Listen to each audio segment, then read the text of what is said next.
Hello, and welcome back to the Softpreneur Podcast, where anti-establishment thought leaders and holistic wellness visionaries get clear on how to build a business like nobody else's business.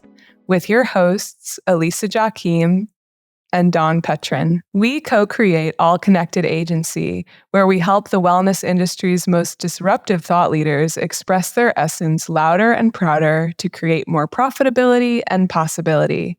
And now it's your turn. Okay, so today we have Stacy of Stace, Fizzy on Instagram and TikTok and YouTube.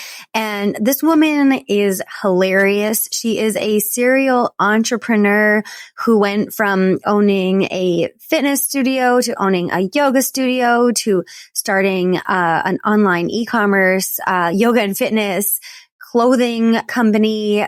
She sold like press-on nails and now is integrating her shadow into becoming an influencer. Over the last year and a half, she has come out as an influencer because mostly she judged the heck out of influencers.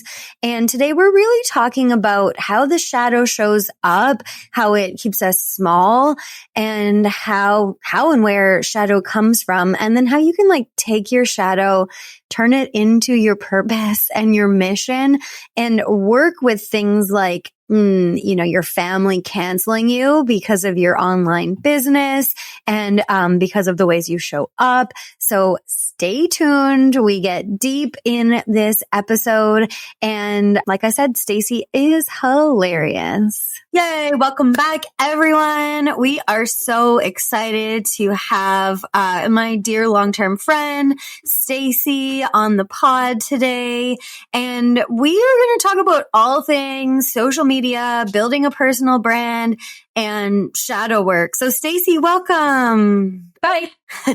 Yay. Okay, Stacy, so we want to start all of the time with this first question, which is, do you have a spiritual practice? And if so, is there anything you want to share with our audience about it? That's I feel like we could do a podcast on that alone.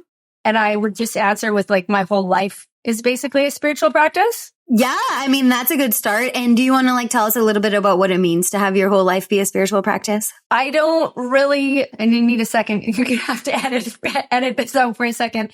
But I think I literally go through life and I take everything as meaningful, teachable opportunity to learn. Yeah, I literally go through life. Everything is a spiritual practice. Everything is devotional and everything. There's nothing that's not really. And I find when I disconnect from that philosophy that my life becomes very mundane and meaningless. And yeah, it kind of takes the spark out. Well, you are in the exact right place, because that's how we see life as well too. So thank you for sharing that. Today, I would love to chat with you about, a little bit about this evolution that I have witnessed over, I would say, more than a decade of being in the periphery of the Stacy show, and then being more in it. So just so our listeners are aware, I believe I met Stacy when she opened a fitness studio downtown Kelowna, and I just thought she was super duper cool, and then also super fit, and sometimes super fit people make me uncomfortable, so I was a little shy. And then eventually I owned a yoga studio, Tandava Yoga, and Stacy showed up there to do a kundalini workshop with, I believe, SJ and Reno or Tiaga Prem, if that's right. And I think she was wearing a kundalini gown. And I was like, wait a minute, this girl is into kundalini yoga. And that was such a surprise to me. And then most of my fitness clothing still comes from Asana, which was an e-commerce brand shop that Stacy started. I don't know. Was that like 2017, 2018 or something like that? Sounds about right. Yep. Yeah. And then what happened for me, because I'm not much of an e-commerce shopper, is Stacy decided to close it down when shipping got insane after the whole pandemic BS started. And she had like come to my house and shop the collection. And I ended up with so many awesome pieces that I still wear all the time. And then we're going to get into like what I really love. Oh, and then there was the nails. You were selling nails for a bit. So I'm really watching. So you can still buy nails through Stacy. But what was really cool for me was when this new, I say like evolution of your personal brand came about, and all of a sudden you were really like showing up on the internet, on Instagram in a really fun way.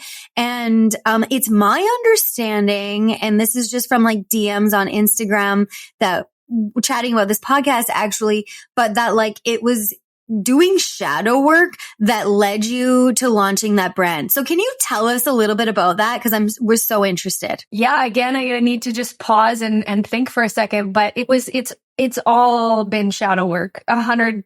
And it's been really interesting to look back to even 2017 when I had a yoga studio and asana outfitters, and I was like, influencers were cringe.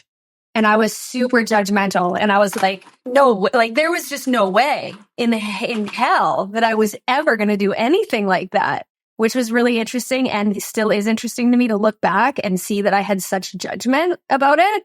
And now that I'm doing it, I'm like, I wish I started doing this in 2007. I would be killing it, living like my purpose. Like it's just so ironic. Not now that I understand shadow work. There's no irony, but looking back, I'm like, oh my gosh. Yeah. So, and a lot of that had to do with my family actually, and judgment from my family and who I thought I had to be in order to like fit in with them. Right. Yeah. So this is like super huge. I think a lot of our clients, a lot of the people that we're coaching with or just chatting to, they're like, well, first of all, I don't like social media because of, big tech, big brother, etc. And then the other side is like, I'm afraid if I show up on social media as myself and I sell things, or if I just show up as myself, like I'm going to be canceled by everyone. Right. Yeah. And I saw you go through that. So I have two questions for you in relation to this. Number one is why/where/when did you start digging into shadow work? And then, so let's start there.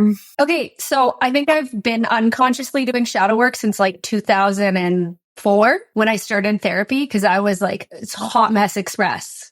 I don't know if I can say this on the podcast, but I was suicidally depressed. I was an alcoholic. I was a drug addict. I was a rough customer, again, thanks to like family dysfunction, I would say. So I think unconsciously my process started then. Consciously in 2017, I signed up for, it was called Free and Native at the time, but it's now become To Be Magnetic. So I started really digging in 2017. I got sober quickly after, and I would 100% credit my sobriety to Be Magnetic, and literally just like, this is going to sound cheesy, but frequency. And like, I was working through my shadow stuff, and I got to a point where like, I couldn't drink if I wanted to. It wasn't like I consciously was like, I need to quit drinking. I literally woke up one day and I had some wine, and I was like, it made me feel sick. Where prior to that moment, I needed it. So yeah, 2017 was when I started digging in, and it is such a process. Like I've actually started some shadow coaching with girls, and it's hard because I'm like, I'm going to say stuff and you might not fully understand it for like 6 or 7 years. Do you know what I mean? And so I started peeling back these layers 7 years ago. And I feel like just this year, as you're starting to see me show up on social media, I'm really getting into the big stuff that in order to get to this, I had to like build a lot of safety within myself to see. Does that make sense? For sure. And just as a primer for people who are maybe newer to shadow work, how would you talk about how you can begin to explore it or what it is? Yeah. Well, I would go back to my judgments about influencers and social media. Look at your judgments. Look at the things that make you cringe. And it's such a dichotomy because the very nature of shadow is denial and like repression. So it's going to be the thing that you're like, no way. Like I remember in 2017, actually, when I started doing To Be Magnetic, the girl that introduced me to To Be Magnetic, she saw something in me that she said, I think you should be an influencer. And I was like, you don't even know who I am. I'm like, hell, what? No. But yes, she saw that. And there was no way at the time. Right. So I would say, yeah, judgments where you cringe. And the thing that if someone says it to you, your immediate reaction is no.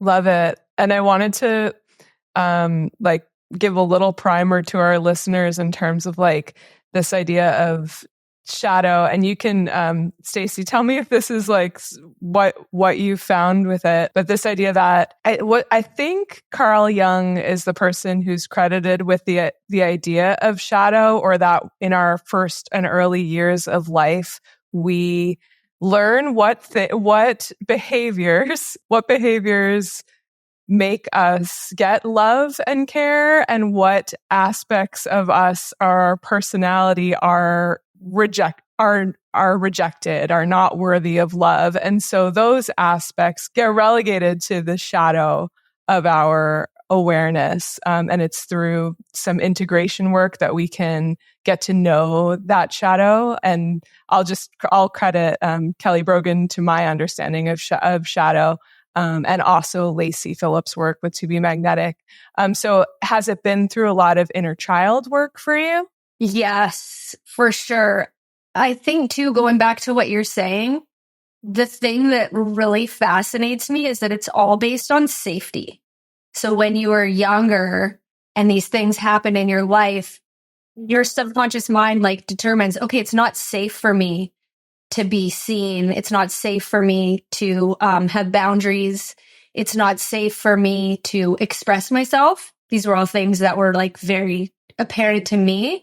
So I actually have an autoimmune condition too that I'm now realizing is 100% like my body actually attacks itself when I set a boundary to that level of like, it's about safety. And that just fascinates me. And it's also like coded into your DNA. Your nervous system holds all this. It's shadow work isn't cerebral at all. It's like extremely visceral. And like we could talk about embodiment, right? Because like, I don't even know the question you asked anymore, but I just want to say to anyone listening, shadow work is not something that you just mess around with. Like the shadow demands respect. Oh, I could tear up talking about this. I have goosebumps.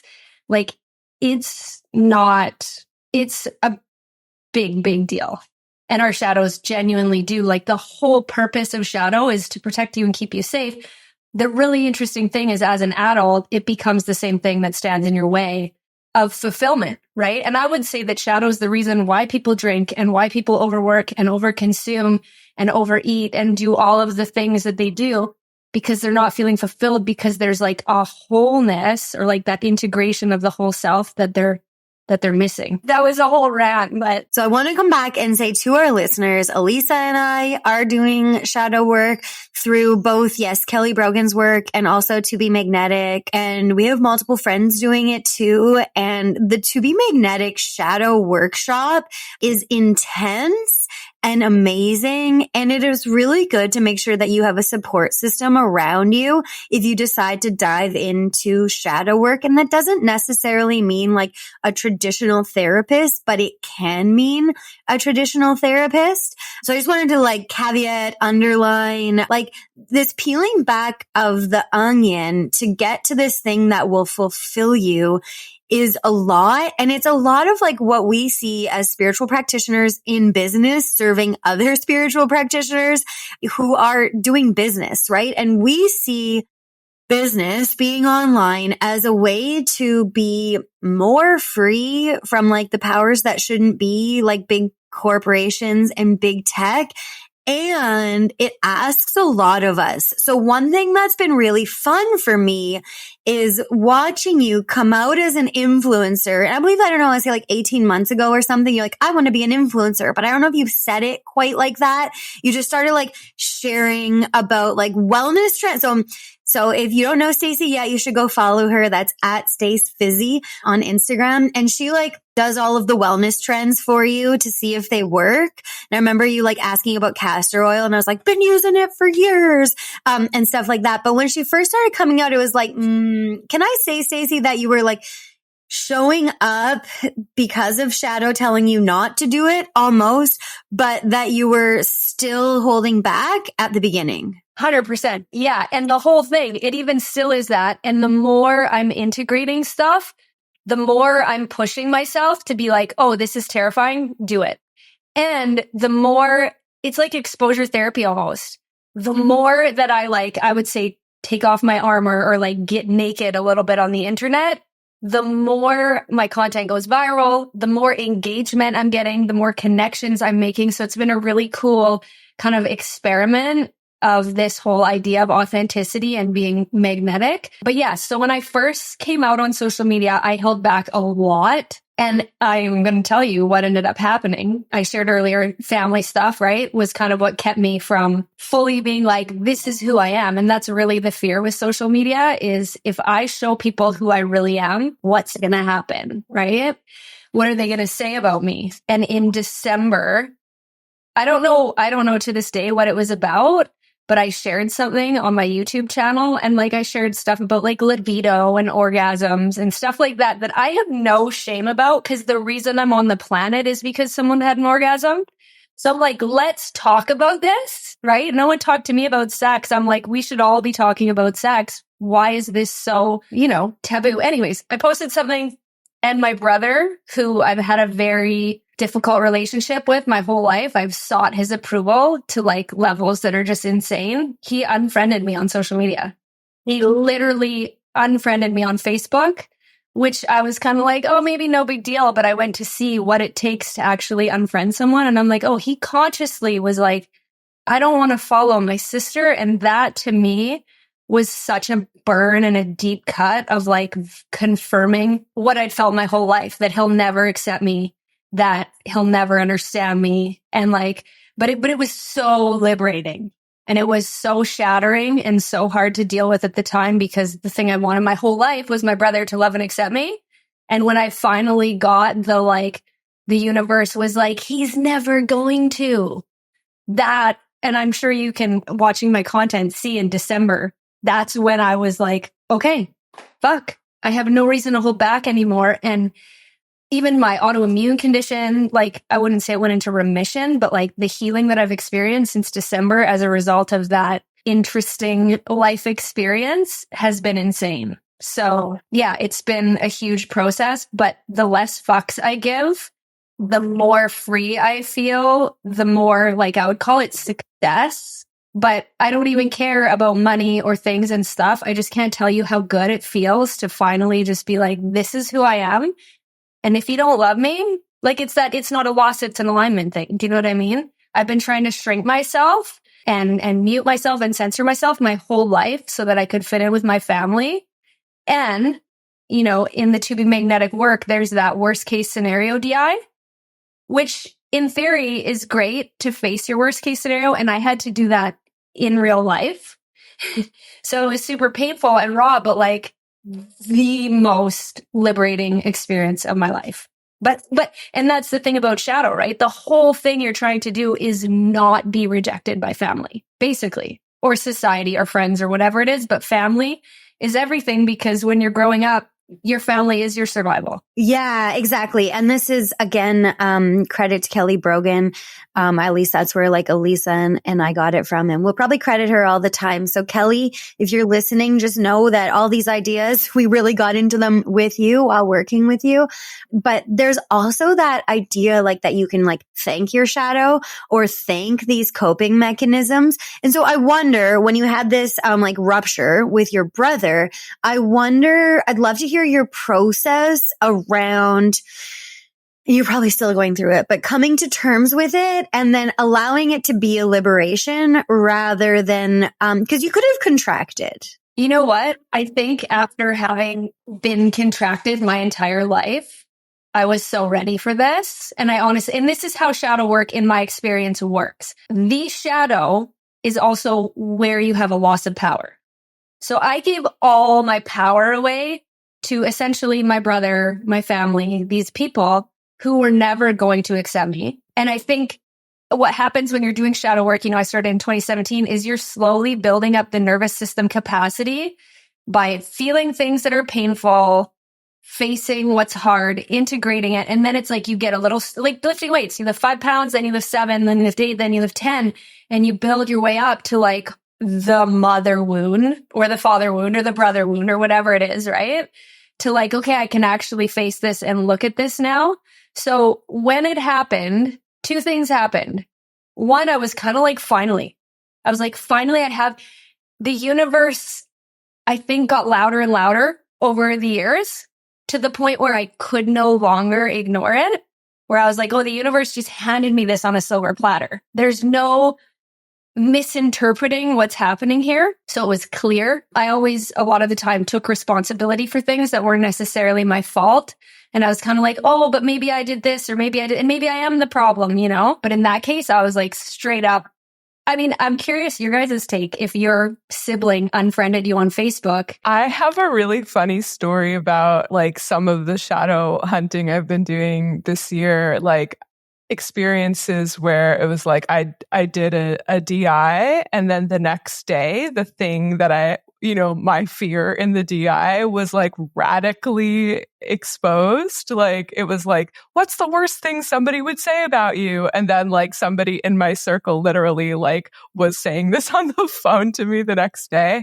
And I'm like definitely, it's still in people pleaser recovery. So like the idea of someone being like mad or upset with me is probably one of my shadows. So like having to sit with like, whoa, like this was like, it was almost funny or almost comical, right? Because it was like to a T, like I'm afraid someone's saying something about me, and I'll out it because I think shadow outing is important, but like about me and money, right? And like where I grew up, like nobody talked about money and people's money stuff. So like, so anyway, when that was like immediately reflected, and I find with like the to be magnetic work that like often it will be like very, very quick. Like I'll do a DI and then like the universe, or there are some big shifts that can happen really quickly from this work, which I think is really phenomenal and kind of profound. But yeah, it was just like hilarious how it got echoed back to me. Like, what's the worst thing someone could say about you? And then the next day someone was saying it. And it took me a while on the other side to like process the uncomfortability that I felt and still am. And I'm just like on the other sort of tailwind of another of these events happening, which I'm like, oh, do I share this story too? But yeah, I'll save that for I don't know, unless I'm called out, and I'm going to share this one too. In a pause. That's super cool, because to me, hearing that, I literally can see your nervous system building capacity, and the universe is like, give it to her. She's ready. She's ready. And earlier when you said, what's my spiritual practice? I think that's what I meant, is like the universe is always communicating to you. If wonderful things are happening, keep going. You're in alignment. And if like you are getting handed shit, learn, look at it and learn, like, what's it teaching you? If your life is like a dumpster fire, that's your shadow being like, hey, we need to start doing some work on this, right? Mm-hmm. And what's really fun though about it is once you kind of decide that you're open to like making this part of exploration and play, instead of where I think like where I was coming from diving into this was like, all of that stuff is not happening, right? Which is shadow, right? Once you start to be open to the exploration, that's when those moments can actually feel liberating. Like, oh, I just like all this stuff has to go, let it go, or those moments where you're like, I've been waiting for like this kind of thing to happen because now I no longer have to hold on to these little pieces that I've been trying to keep together so tightly. And I think to kind of bring it back to social media, that's a place where we get to play with that. Like, oh, what if everybody thinks this about me? Well, I mean, it's being kind of immediately reflected. Yeah, I have a quick story about shadow, wherein we have a group program called the Holistic Business Society, and we have an email list, right? And we've got like, I don't know, it's not that large, but it's actually not bad, like probably like 800 people on there now. And recently we sent out like, the cart is open, join us in Holistic Business Society email. And we sent it out under my name and my email address. And I got a response that I posted about it on Instagram, and I also shared, but it was just in my stories, and I actually used it as the next sales email. But I got a response from an old friend of mine who I met right after I dropped out of like political theory school in university, and we are both like identified as like anarchists and sort of like down with the system, but I'm not like a like burn it down sort of person. And he wrote to me and said like, you were a caricature of the person that you said you wanted to be, and all you're doing is selling things that have no value to strangers. And then we had a little back and forth, and he was like, you write like a chat bot. And yeah. And the funny thing about it is like the last text message I have from him is from 2022 when he wanted to learn copywriting from me. So that was funny. Yeah, go ahead. You're talking and all I'm hearing. It's his, and once you integrate it's his shadow, and he's just putting it on you, like, yeah. Totally. And for me, it was really interesting. I did text Kelly and I was like, oh my God, look at this. And she was like, what a great chance to put on your villain crown. I'm like, I know. So I put it on. And for me, the part that rang true was just that like, I'm a poet, not practicing my art. And I would like to spend more time doing my art. And I have shadow around my art. So that rang true.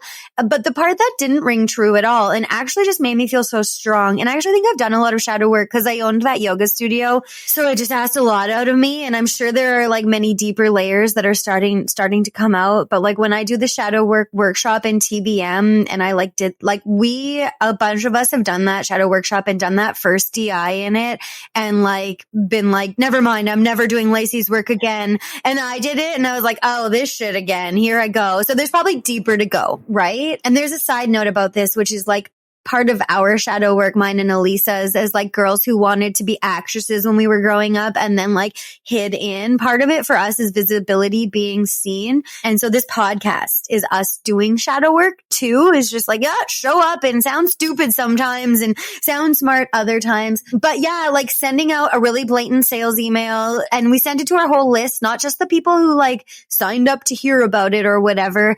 And we're email strategists. Like I know that we were asking for unsubscribes by doing that. Anyway, it made me really feel strong in myself. And I think this might have been what happened with your brother as well, where I was like, well, actually, I believe wholeheartedly in what I'm doing. I actually like serve people beautifully. And he said holistic business is an oxymoron that you would have understood in the past. And I was like, just like, wow, like it sucks because so part of what we help people do is like exit the matrix softly, as softly as they can without having to like explode it all up. Right. And that's what we feel like having an online business can be, doesn't have to be. And I felt like, yeah, with him, it was like to him, there's either like burn it down. There's no like way to be yourself from within.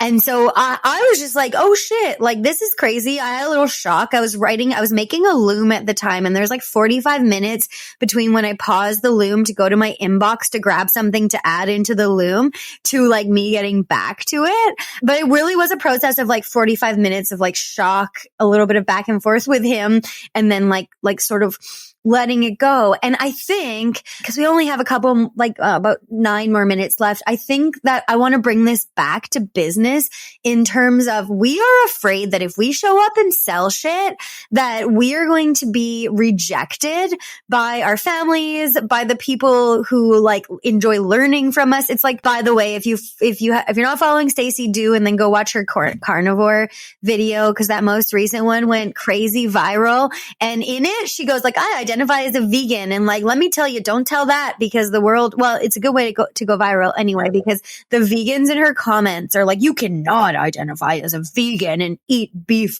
or what have you. But yeah, to bring it back to business, it set me in my stature that like, okay, actually, I believe in myself. I believe in what I'm doing. And people I really admire might call me out on my shit. And I can't shrink and not sell and not offer that service anymore because of it. Right? So anyway, that's an answer to your question. Stacey, what I would love to know is, how have you seen growth in your platform and your income based on when you show up for yourself? And you don't have to give us actual numbers, but I see you like acting out, and sometimes like, first of all, your content is beautiful and you do such a good job with it. I want to hire you. And then second of all, like maybe like as you're putting the videos together after you've recorded them and you're putting them together, I love to know what's going through your body.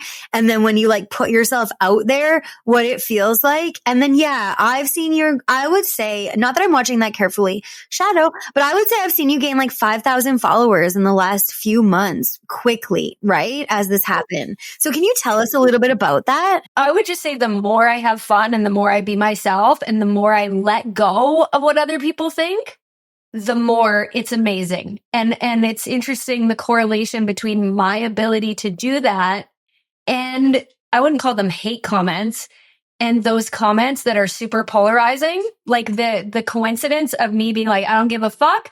And then those comments coming in to like test me, to be like, do you really not give a fuck? And I'm like, no, I really don't give a fuck. Like, you guys on that carnivore diet video, I'm like, no one has a sense of humor. No one's open to other ideas. I'm like, I'm saying I was a vegan. I was a vegetarian. This is crazy to me. I tried it. The results are insane. And people are telling me I'm lying. I'm like, I don't own stocks in meat. I'm not trying to get you to buy a steak. Like, I have no vested interest in sharing my experience other than saying, this blew my mind. And I'm not saying you should do it, but like, let's all expand our horizons of what's possible, right? Sorry. And to bring it back to your question, yeah, the more I have fun with it and the more it's play and the more, yeah, again, the zero fucks, the more it's all landing. Even the engagement, which for a while there, it was kind of like posting into an echo chamber, which felt really yucky. And I was like, how can I get people to like, I don't want to just post no comments, no likes, like that's savage. And the more I just go, you know what? I have so much fun doing it. When I'm editing, I can't wait for the finished product. I have a video right now that I'm going to post on Shilajit when we get off. I can't wait to post it, because what you said about your email list, you believe wholeheartedly in what you're doing now. I think for a lot of my process was believing wholeheartedly in myself, knowing that what I have is of value and my opinion matters. And regardless of what other people say, my experience is valid, right? Like truly. And then like, what is more fundamental to human rights almost, right? So I just feel so good about everything that I share. I don't care how it's received. I think it's important to share different perspectives. I think it's important to be polarizing. I think it's important to trigger people's shadow. And when I get those comments, I actually think, great. You see some of the replies in there. I'm like, I hope you get happy, my guy.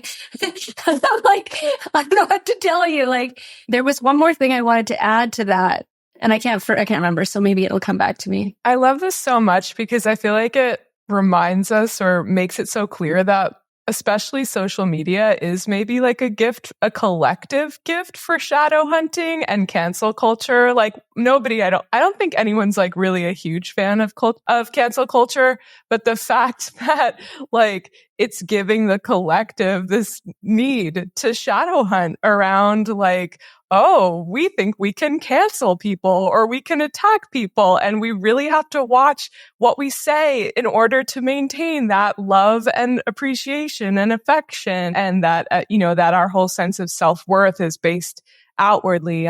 And it's like, and then also when you're just starting out, having to get over that hump or working through that hump of like, nobody's commenting, I'm putting it out there anyway. It's like almost, it's like the equivalent to like dancing naked in your underwear or something. But it's like so, I mean, I think it can bring up a lot of embarrassment and shame for most business owners and most people who are doing it, which is probably why a lot of people are like, I don't want to be on social media. I don't need this. I'm not going to do it. So it's just like it's almost like a microcosm of the whole of shadow work. Yeah, totally. And like the comments I've been getting in the last month I would have been like institutionalized a year ago. So what happened with my brother was like, I finally was given licensing to choose myself and to believe in myself. And just to be like, if no one else is going to stand up for me, I have to stand up for me, right? Like no one else believes in what I believe in, but like, I can't let that affect how I live my life. And this was the thing that I wanted to say was in 2017, I would have said, even a year ago, I was like, TikTok is the armpit of the internet. TikTok is everything that's wrong with the world. And since integrating my shadow, some of the best stuff that I've learned in the last 6 months, I learned on TikTok. Things that have changed my life. So such a reminder of like how life is a mirror and what you're taking in and your opinions about it is a reflection of you and your opinion of yourself, because all I'm seeing on social media is amazing, uplifting, positive, constructive growth, learning. Like to me, social media is the tool. And like you said, it's really, it's like you want to find your shadow, go scrolling through social media. And when you get that prickly feeling of, oh, fuck that person, put your phone down and go look in the mirror. Okay, I love that so much. Thank you so much for sharing that. I feel like that really threads so well together with this idea of victim consciousness and social media that we unpacked already. So thank you for like underlining that. I think as a last thing, Stacey, what I would love for you to do is send a message out, because a lot of the people who are going to be listening to this, they aren't showing up on social media for fears like I don't look pretty enough and or nobody is listening and nobody cares and it's not going to work anyway. A lot of the people we coach, this is like their thing. So do you have anything to say to them that you can share? Oh, to say the work that you do, aim it to like, how can I give less fucks? Why do I care? Why do I care? I don't know. It's such a process though, because I say that like it's no big deal, but I understand that the being seen thing is terrifying. And again, going back to the beginning of our conversation, for safety purposes. But yeah, my best advice would just be like, stop giving a fuck. I love it. You touched on this. I touched on this. When people judge you, criticize you, when you lose people from your life, they probably weren't adding anything to your life anyways. Them leaving makes space for alignment. And I just look at everything now as like, it's not a loss, it's alignment. My life has been like so enriched by kind of letting go of people who want to judge me. Thank you so much. Okay. So if people want to laugh their asses off and if people want to laugh their butts off and learn how to like deal with their shadow while they are, growing their social media presence and growing their businesses, where can they find you? Style by Stace Fizzy on Instagram and TikTok. And I think it's something along those lines on YouTube. And I could talk to you guys about this all day. Yeah. I just want to add one last thing. Like my ask to humanity is just be open. Be open when someone shares their experience with you instead of being like, you're an idiot. You don't know what you're talking about. Be open to the possibility that we could be in the same room experiencing the same thing and have two totally different perspectives on what happened, because you can't assume what life is like for another human being. Yay. Thank you so much. Thank you so much for tuning in to this episode of the Softpreneur podcast. If it resonated with your ethos and your soul, we would be so grateful to you if you leave a review wherever you listen to your podcast. This helps us grow so much, and it also helps more visionary business owners find the show so they can make their dream life their real life. So many blessings and love.